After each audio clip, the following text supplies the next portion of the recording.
Cricket से जुड़ी तमाम खबरें, वर्ल्ड रिकॉर्ड, आईसीसी रैंकिंग और आने वाली सीरीज के शेड्यूल से बाखबर रहने के लिए सब्सक्राइब करें बी ऑफिशियल चैनल को और दबाएं बेल के बटन को ताकि आप हमारी लेटेस्ट वीडियो सबसे पहले देख सकें। शुक्रिया।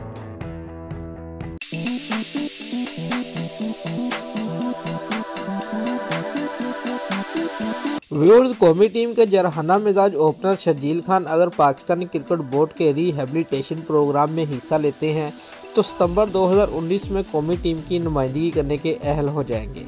व्यूअर्स, पाकिस्तान सुपर लीग के दूसरे एडिशन में स्पॉट फिक्सिंग के नतीजे में 5 साल की पाबंदी का शिकार होने वाले शर्जील खान ने चेयरमैन पीसीबी एहसान मानी से मुलाकात में उन्हें अपने मुकम्मल तावन का यकीन दिलाया है।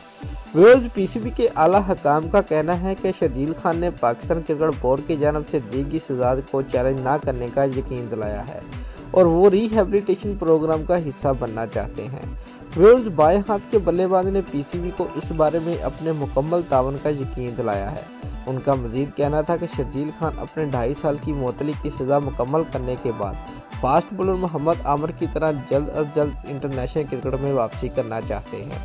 व्यूअर्स, 29 साल शर्जील खान ने पाकिस्तान के लिए 1 टेस्ट, 25 वनडे और 15 T20 मैचेस खेले हैं, जिनमें बलतरतीब 812, 44 और 360 स्कोर किए हैं। वो वनडे क्रिकेट में 2016 में आयरलैंड के खिलाफ 152 रन की इनिंग्स भी खेल चुके हैं। व्यूअर्स, शर्जील खान के अलावा Khalid Latif, opener Shahzeb Hasan, test cricketer Nasir Jamshed, fast bowler Mohammad Irfan और ऑलराउंडर मोहम्मद नवाज भी इस केस में मुअत्तली की सज़ा भुगत रहे हैं। दोस्तों, अगर आपको हमारी ये वीडियो पसंद आई है तो लाइक और कमेंट लाजमी करें और हमारे चैनल को सब्सक्राइब करना मत भूलिए। शुक्रिया।